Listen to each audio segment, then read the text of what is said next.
Are you strong enough to save white in this seemingly hopeless position? Notice that black is up in material, so black has 2 bishops, a knight and a queen, for only 2 rooks and a bishop for white. So playing a slow move here for white, like bishop b8, makes no sense because black with the correct checks will either checkmate white or pick up all of his pieces. So white has to be quick here. Now rook h6 check, which is the only check for white here, makes no sense because the bishop can at least block here with check, and notice that the bishop is defended by this knight, so you cannot take the bishop.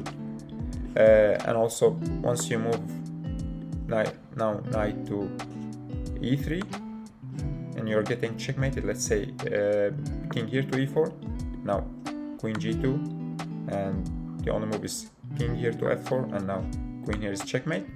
So you have to be fast here as white. Now the only move that saves white, which is an obvious move, is rook to a1, but it's not that simple. Black has a cunning trick here. Now it starts with bishop b6 check.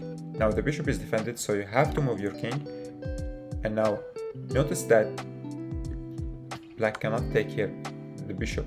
Okay, it's with check, the queen is checking the king, but I simply take the queen, and actually white wins now. So black wants to eventually get rid of this bishop with check, so with tempo, and then capture the a1 rook. How to do this? Black finds a smart move. Bishop c6 check. Now if you take the bishop, I take your bishop with check, and then I take your rook. So you cannot take the bishop. You have to play king e6. Now king e6 is a smart move. Now if the bishop again is taken, I take the rook and I win as white.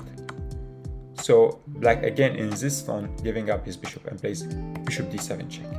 Now if you play king d5 thinking, okay, I will just repeat and the position is the same. It's not. Now knight e3 here wins for black actually.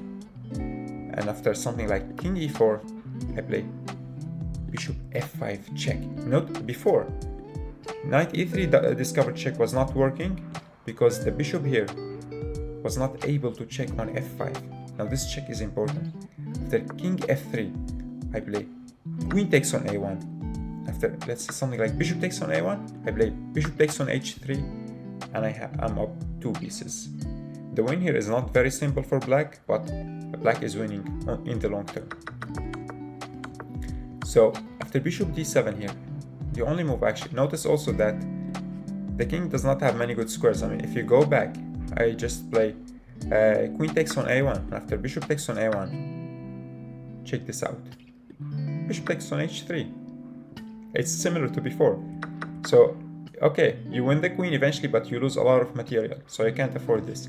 The only move for white is actually king takes on d7. But wait, can't I just take the bishop with check?